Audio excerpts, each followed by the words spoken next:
It's a strange question when you think about it. Why do we need sleep? We spend about a third of our lives completely unconscious, vulnerable, unproductive. If survival is about finding food, avoiding predators, and making more of ourselves, then sleep seems like a terrible idea. A design flaw. And yet, every complex animal does it. From the fruit fly to the blue whale. It's a biological universal. So the question isn't just a curiosity, it's a deep puzzle. Why would nature insist on this risky, time consuming behavior? The answer is simple and profound. We need sleep to survive because without it, we break. Our bodies break, our minds break. The very systems that keep us alive fall apart. Sleep isn't just rest, it isn't an off switch. It's a different state of being. It's a critical, active process that repairs, rebuilds, and rebalances every part of us. Let's start with the brain. Your brain is the most complex thing in the known universe. It works hard all day. It processes sights, sounds, and thoughts. It makes decisions. It keeps your heart beating. All this activity creates waste products. Just like a city produces trash, your brain cells produce metabolic junk. During the day, there's no good way to clean it up. The streets are too busy. But when you sleep, something amazing happens. The city shuts down for the night. Your brain cells actually shrink a little. This opens up the spaces between them. And a special fluid called cerebrospinal fluid rushes in. It flows through these widened channels, acting like a power washer. It collects all the metabolic waste and flushes it out. This cleaning process is called the glymphatic system. It's the brain's janitorial crew. One of the most important waste products it clears out is a protein called beta amyloid. If that name sounds familiar, it's because it's one of the key culprits in Alzheimer's disease. In people with Alzheimer's, this protein builds up into sticky plaques that clog the brain and kill nerve cells. We now know that a single night of poor sleep can lead to an increase in beta amyloid in the brain. Imagine what happens over years of bad sleep. The trash just keeps piling up. Sleep is quite literally a deep clean for your mind. Without it, the brain becomes a toxic environment. This is not a metaphor, it's a physical reality. But sleep does more than just take out the trash. It also organizes the files. Your brain is a learning machine. Every day, you create new memories, you learn a new fact, you have a new experience. These memories are first stored in a short-term holding area, a part of the brain called the hippocampus. The hippocampus is like a USB stick. It has a limited capacity. If you don't clear it off, it gets full. You can't save any new information. During deep sleep, the brain performs a crucial task. It replays the day's events. It transfers important memories from the fragile short-term storage of the hippocampus to the vast long-term storage of the cortex. It's like moving files from a USB stick onto a massive hard drive. This process solidifies learning. It's why studying all night for an exam is often a bad idea. You might cram the information in, but without sleep, you haven't moved it to the hard drive. It's easily forgotten. Sleep doesn't just save memories, it makes sense of them. It finds patterns, it connects new information with old knowledge, it helps you solve problems. Have you ever gone to bed struggling with a problem and woken up with the answer? That's not magic, that's your sleeping brain at work. It strips away the emotional noise from memories and focuses on the core information. It's a form of overnight therapy. This emotional processing is another survival function. When you're sleep deprived, the emotional centers of your brain, particularly a part called the amygdala, become hyperactive. The amygdala is your brain's alarm system. It controls fear and anxiety. Without sleep, it goes into overdrive. At the same time, the part of your brain that manages rational thought and impulse control, the prefrontal cortex, becomes sluggish. So you have a hypersensitive gas pedal and faulty brakes. This is why a lack of sleep makes us irritable, anxious, and emotionally unstable.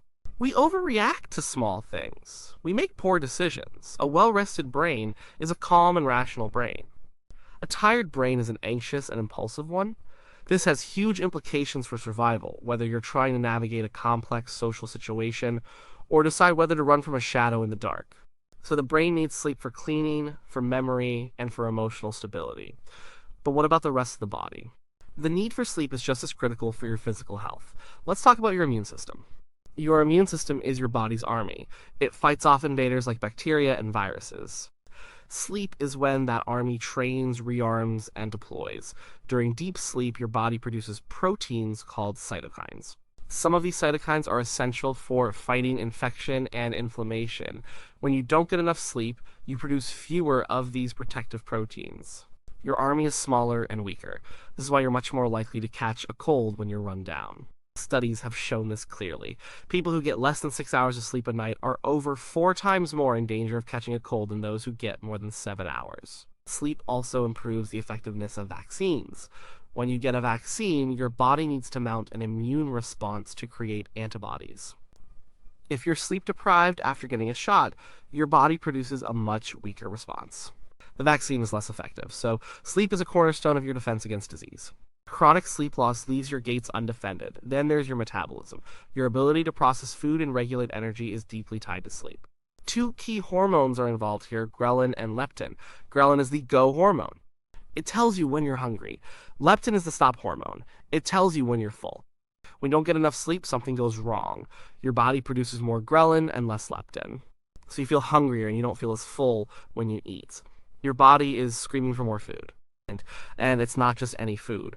A tired brain craves high-carb, sugary, fatty foods. It's looking for a quick energy fix. So you're hungrier, you don't feel full, and you're craving junk food. This is a recipe for weight gain. Over the long term, this dysregulation can lead to serious problems. Poor sleep impairs your body's ability to handle glucose. It makes your cells less sensitive to insulin, the hormone that mops up sugar from your blood. This is a condition known as insulin resistance, and it's a direct pathway to type 2 diabetes. So a lack of sleep doesn't just make you tired, it fundamentally messes up your body's energy management system. Your cardiovascular system is also at risk.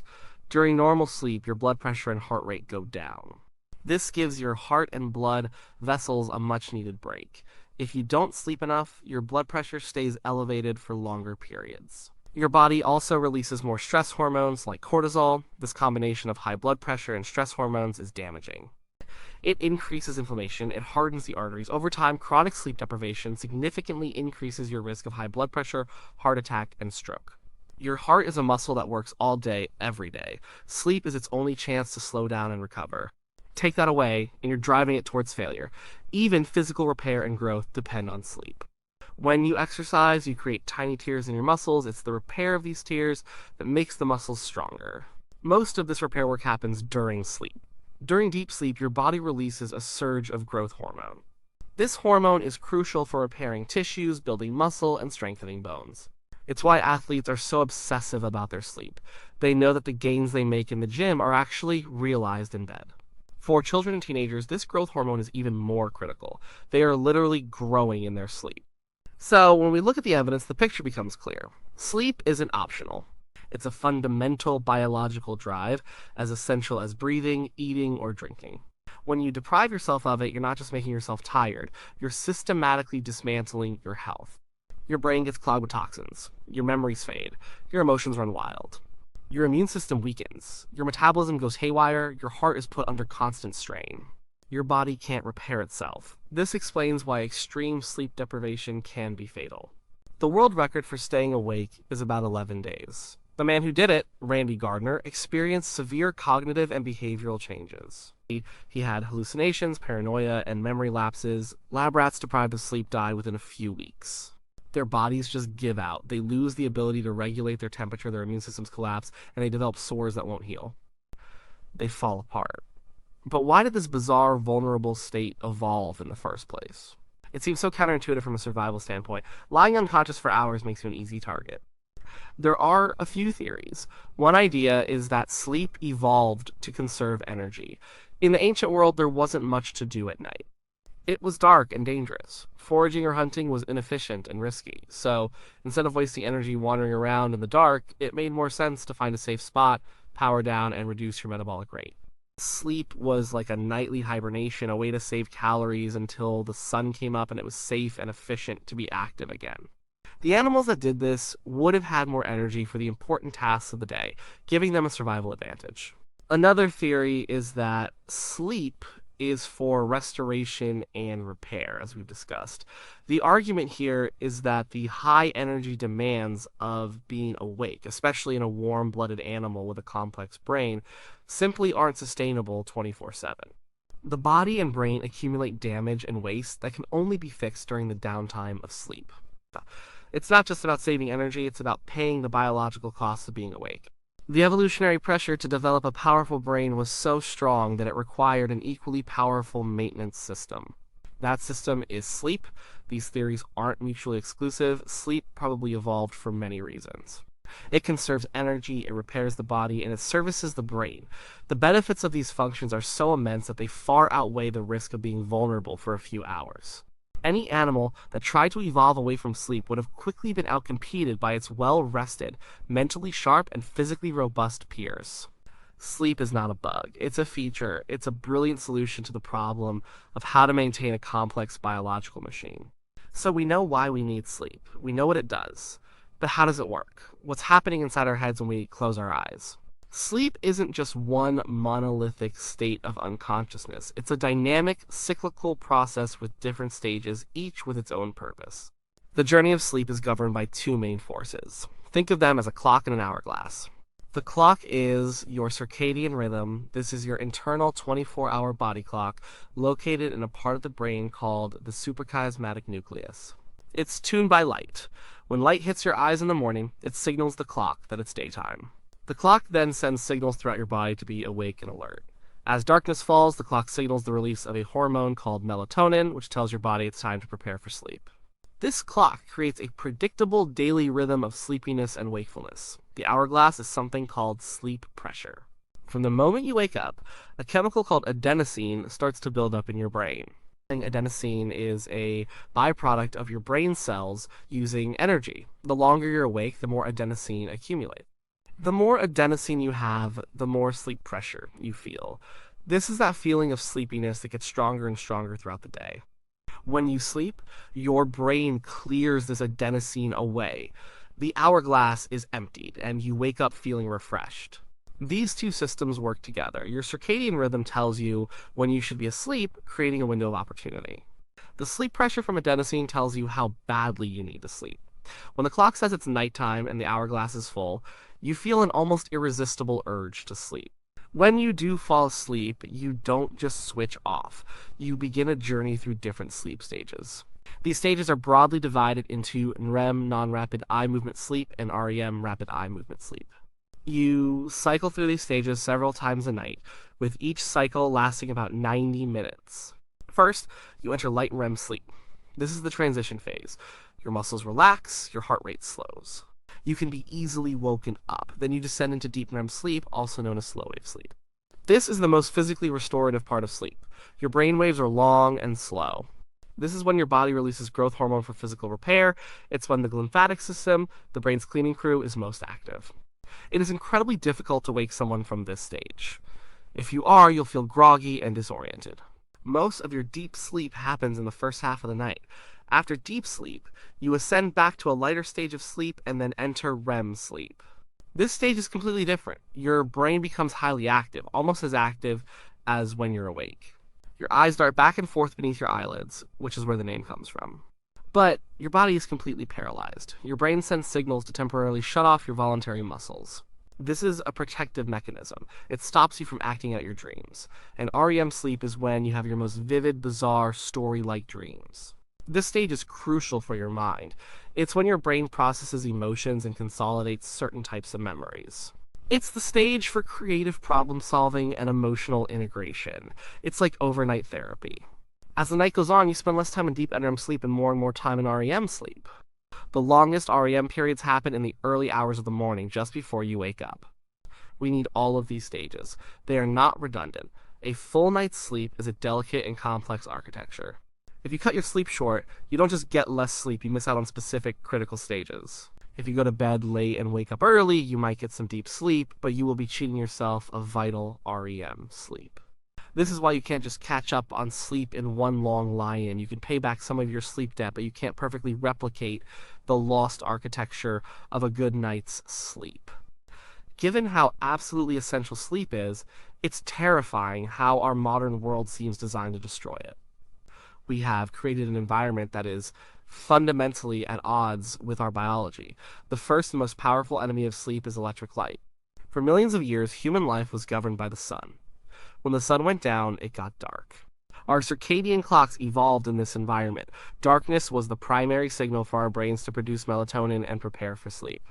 But just over a century ago, we invented the light bulb. We flooded our nights with light. We extended the day. This has had a profound impact on our sleep. The light from our lamps, our televisions, our computers, and our phones tells our brains that it's still daytime. This blue light, in particular, which is emitted in large amounts by screens, is a powerful suppressor of melatonin. When you stare at your phone in bed, you are sending a direct signal to your brain, don't sleep, it's still day. We have effectively disconnected ourselves from the natural rhythm of the planet. Then there is our culture. We live in a society that often glorifies sleeplessness. We see it as a badge of honor. I'll sleep when I'm dead. You snooze, you lose. We equate long hours with productivity and sleep with laziness. We've created a culture of hustle that demands we sacrifice sleep for work, for success, for a social life. We treat sleep as a luxury item that can be cut when our schedules get too full, rather than the non-negotiable biological necessity that it is. This mindset is not just wrong, it's dangerous. It encourages a slow-motion form of self-destruction.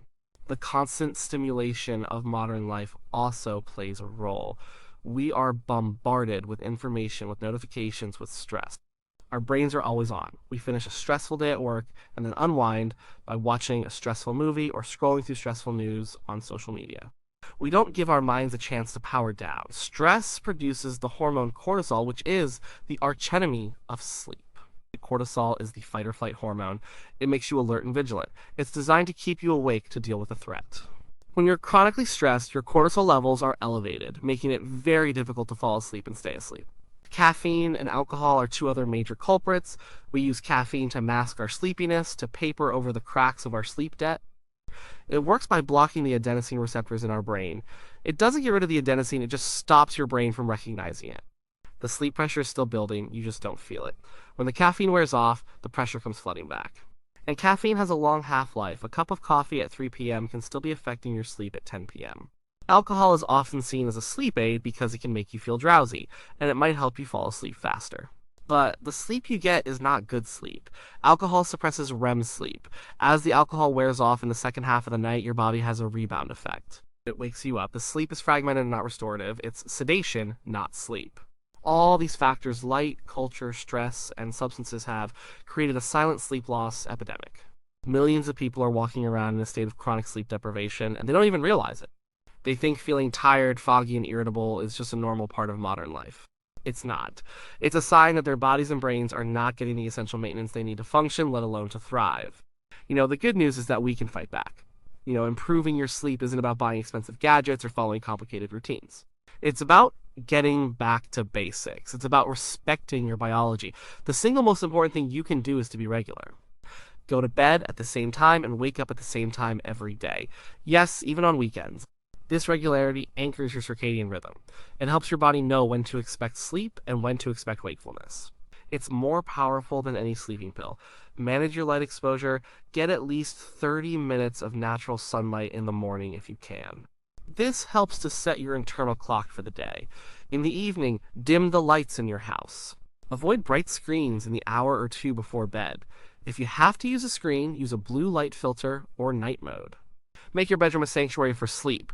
It should be dark, cool, and quiet. Blackout curtains and an eye mask can help with darkness. A cool room temperature, around 18 degrees Celsius or 65 degrees Fahrenheit, tells your body it's time to sleep. Be mindful of what you consume. Avoid caffeine in the afternoon and evening. Avoid alcohol close to bedtime. A large meal or too much liquid before bed can also disrupt sleep. Don't lie in bed awake. If you can't fall asleep after about 20 minutes, get out of bed, go to another room, and do something relaxing in dim light like reading a book. Don't look at your phone. Return to bed only when you feel sleepy. This helps your brain to associate your bed with sleep, not with frustrated wakefulness. Finally, give yourself a wind-down period. You can't expect to go from 100 miles an hour to 0 in a minute. In the last hour before bed, do something calming, meditate, listen to quiet music. Take a warm bath, read a real book, disconnect from the stresses of the day. These are not life hacks. They are not quick fixes. They are fundamental principles of a healthy life. We have to unlearn the bad habits that our modern world has taught us. We have to start seeing sleep not as a waste of time, but as the most efficient thing we can do to improve our health, our mood, our productivity, and our longevity. In the end, the question is not just why do we need sleep to survive, but how did we ever come to believe we could survive without it? We are the only species that deliberately deprives itself of sleep for no good reason. We have convinced ourselves that we can override a biological need that has been forged by billions of years of evolution. We can't. The evidence is overwhelming. Sleep is our life support system. It is the foundation on which all our physical and mental health is built. To neglect it is to gamble with the very thing that keeps us alive. It's time we stopped fighting this nightly miracle and started embracing it. In survival, it turns out, happens just as much with our eyes closed as it does with them open.